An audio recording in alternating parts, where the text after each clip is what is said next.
Antarctica is a desert. Most people don't think of it that way. They think of ice, of blizzards, of cold so severe it can kill an unprotected human in minutes.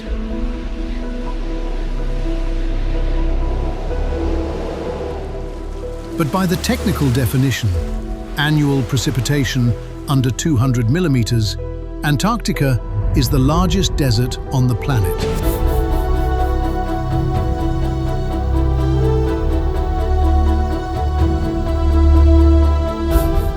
Drier than the Sahara, colder than anywhere on Earth, and in that desert, on the edge of the ice, there is a predator that has no natural enemies.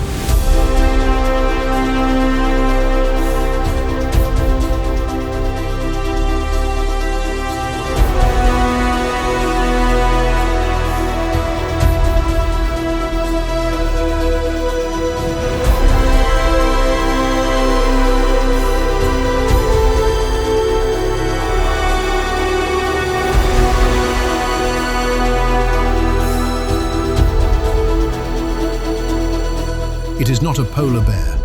Polar bears don't live in Antarctica. It is not a killer whale. Orcas occasionally take one, but they don't hunt them. It isn't even a large animal by ocean standards. It tops out around 11 feet and 1,200 pounds, which would make it a middleweight in a lineup that includes sperm whales and great whites. But there is not a single animal that shares its territory that does not actively avoid it. Penguins, seals, fur seals, elephant seals 5 times its size. And the reason isn't what you think. The leopard seal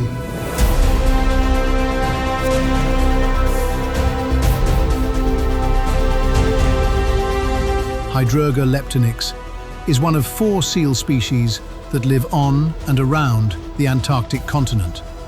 The others are the Weddell seal, the crab-eater seal, and the Ross seal. The crab-eater seal is the most abundant. There are estimated to be somewhere between 7 and 75 million of them. The range alone tells you how hard it is to count anything in Antarctica. The Weddell seal is the deepest diving, capable of descending over 2,000 feet and holding its breath for 80 minutes. The Ross seal is so rarely encountered that nobody agrees on the most basic facts of its biology. And then there is the leopard seal, solitary, territorial, and built from the teeth up for something different than the other 3. The name comes from the spots, dark rosettes patterning a silver-grey coat. But the spots are the least interesting thing about the animal. What matters is the skull. A leopard seal's head is disproportionately large, long, flat, and narrow, in a way that looks less like a marine mammal and more like something much older. The jaw alone is the tell. It opens to 160 degrees. A human jaw opens to about 45. That's not a difference of degree. It's a different category of animal entirely, wearing the shape of a seal. It didn't always live at the top of Antarctica's food chain. It got there because of what it became.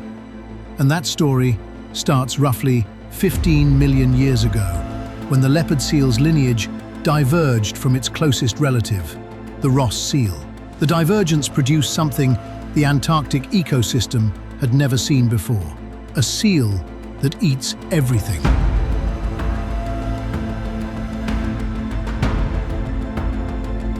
Almost every seal species eats fish and squid. The crab-eater seal, despite the name, eats krill, filtering it through specialized teeth the way a whale filters seawater. These are animals built for one food source, highly optimized, efficient. The leopard seal has 3 types of teeth. The front incisors and canines are what you'd expect from a large predator. Long, pointed, built for gripping. The grasping teeth. They hold prey.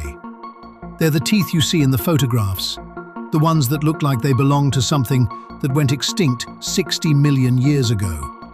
But behind them are the cheek teeth, and those are something else entirely. In most seal species, cheek teeth are simple pegs. In the leopard seal, they're cusped, interlocking points that, when the jaw closes, create a filter structure almost identical to the crab-eater seal's krill-sieving teeth. The same jaw that can grip a 90-pound Weddell seal can also sieve thousands of tiny krill from a single mouthful of water. No other apex predator on Earth operates this way. Great white sharks don't filter feed. Orcas don't filter feed. The leopard seal can shift between hunting large prey and processing krill in the same feeding session. It's the ecological equivalent of a lion that can also graze.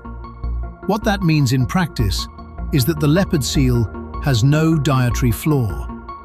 In a harsh season, when large prey is scarce, when the ice shifts and the penguin colonies haven't arrived yet, it simply drops down a level and eats whatever the water is full of. Phase 1. The leopard seal waits beneath the ice.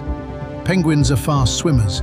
Some species can hit 25 miles per hour in short bursts. They are not fast enough. The leopard seal cruises at around 25 miles per hour itself, and it has a significant size advantage. But it doesn't chase the penguin in open water. It waits at pressure cracks in the ice, at the edges where penguins must enter or exit the water, at the choke points. Phase 2. Pursuit. The leopard seal doesn't aim for the penguin's body, it goes for the feet. This has been filmed and documented repeatedly. The grab targets the trailing limbs, not the torso, not the head. The penguin is caught, not immediately killed. Phase 3. The shake. A leopard seal killing a penguin doesn't bite through it. It shakes it, violently, at the surface, thrashing the bird back and forth until the body comes apart. The technical term for it is whiplash. The force involved is significant enough to skin and debone a penguin in a matter of minutes, essentially processing the bird in the water before consumption. What's left is edible tissue. The feathers, the bones, the feet, discarded. There is footage of this. It exists. It is not footage most people watch twice. What's remarkable isn't the violence, it's the patience and the adaptability. Leopard seals have been documented eating 15 or more penguins in a single day during peak breeding season, when the birds are abundant. In other seasons, the same individual will shift entirely to krill. It matches its hunting strategy to what the environment provides with a flexibility that most predators don't exhibit. There's one additional behavior that took years to interpret correctly. Leopard seals have been observed bringing live, injured penguins to snorkelers and divers, presenting them, nudging them toward humans. Initially, this was read as aggression or territorial display. The current leading theory is that it's instructional. The leopard seal may be attempting to teach. The same behavior, presenting injured prey to another individual, has been documented between leopard seals themselves. What exactly that means is still an open question. It sits in that uncomfortable gap between instinct and something harder to name. But the hunting capability, extraordinary as it is not the strangest thing the leopard seal does. In 2003, marine biologist Tracy Rogers published a paper that upended what anyone thought they knew about leopard seals. She had spent years recording their vocalizations underwater, and what she found was not what you'd expect from a solitary predator. Leopard seals sing. Not in a metaphorical sense. Their underwater vocalizations are structured, repeating, melodic sequences that Rogers documented lasting up to an hour.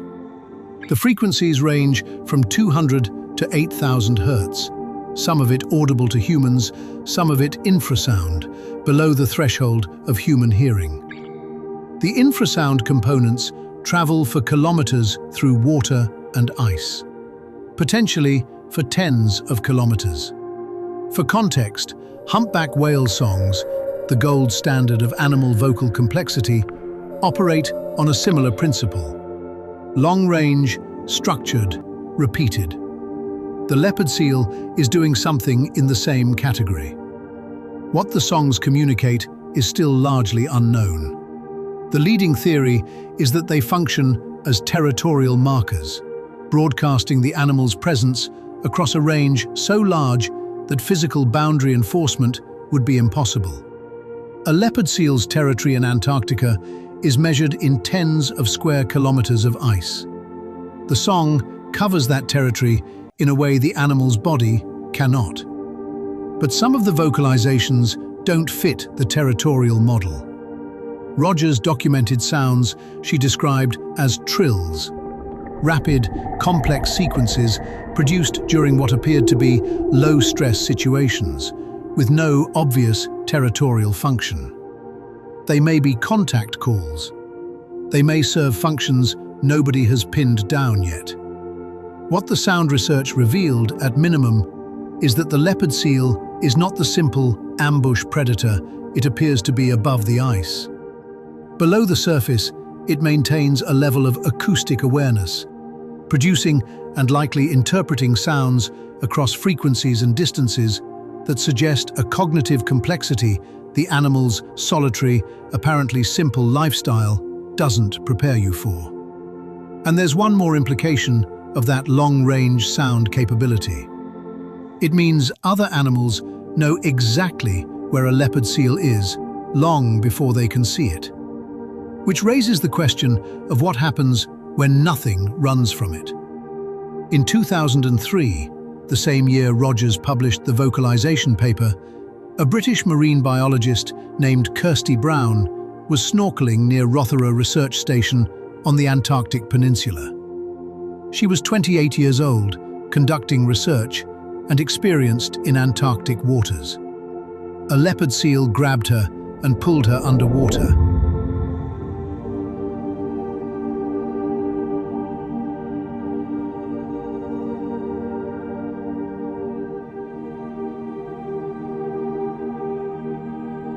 She did not survive.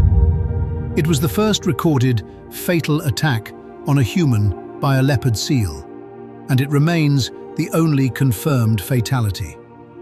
The British Antarctic Survey documented the incident in detail.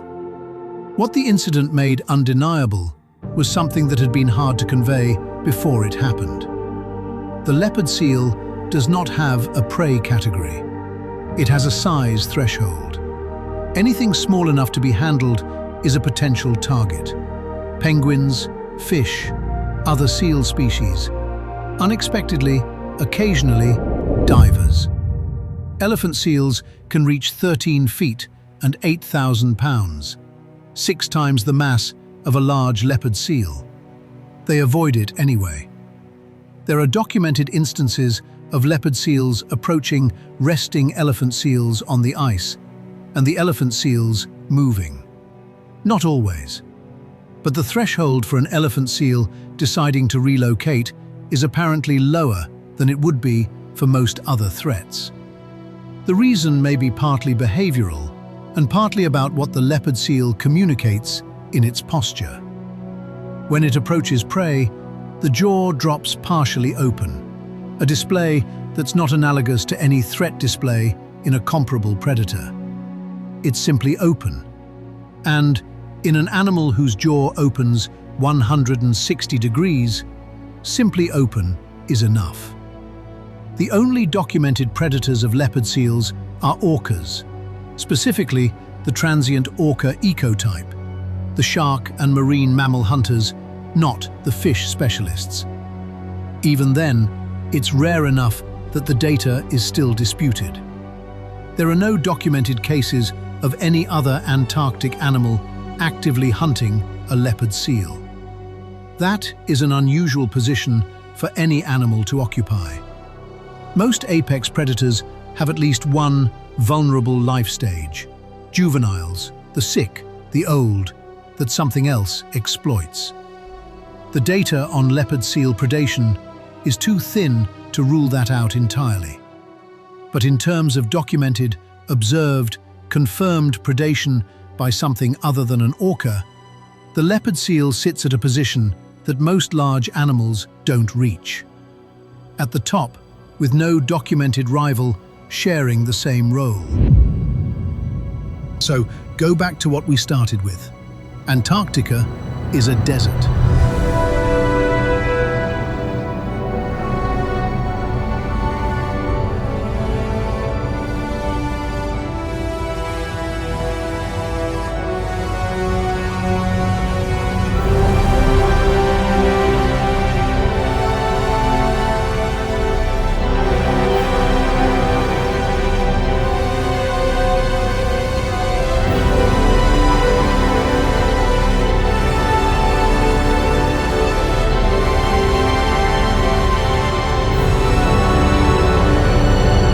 Harshest environment on the surface of the planet.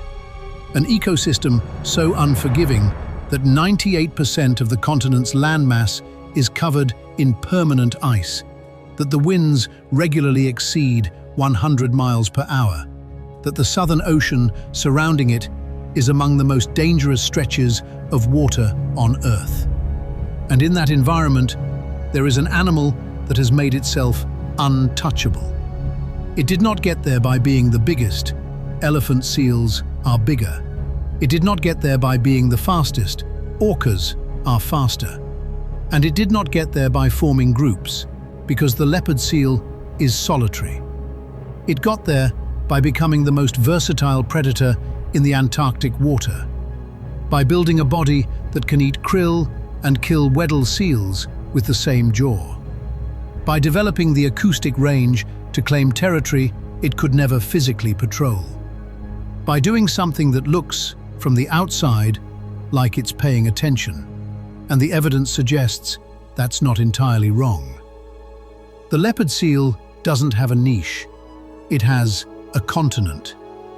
In the entire Antarctic food web, one of the most studied ecosystems on Earth, because it's relatively simple, because the cold slows everything down and makes it easier to observe, there is one animal that sits at the top without qualification, without competition, without anything in the ecosystem actively working to displace it. Everything else down there knows it. That's not a figure of speech. The penguins hesitate at the ice edge. The fur seals take longer routes around known territories. The Weddell seals don't approach the pressure cracks where leopard seals wait. The behavior of an entire ecosystem organized, in part, around the presence of one animal. That's what it looks like when something gets the evolutionary equation right. We've mapped more of the surface of Mars than we have of the ocean floor. Antarctica is better studied than the deep sea, but not by as much as you'd think. The Southern Ocean remains one of the least surveilled bodies of water on Earth. Most of what we know about the leopard seal's behavior comes from observations at a handful of research stations and dive sites. The acoustic data covers a small fraction of its range. The population estimates vary so widely they're nearly meaningless. Somewhere between 220,000 and 440,000 individuals, depending on the methodology. We don't know how far they travel. We don't know the full extent of their vocal repertoire. We don't know exactly how many of them are out there, patrolling the ice edge, waiting at the pressure cracks, singing in frequencies we can't hear. What we do know is that they've been there for at least 15 million years. That they were doing this, all of it, the hunting and the singing and the patient waiting at the ice, long before the first human set foot on the Antarctic continent in 1895. And they'll be doing it long after the last one leaves.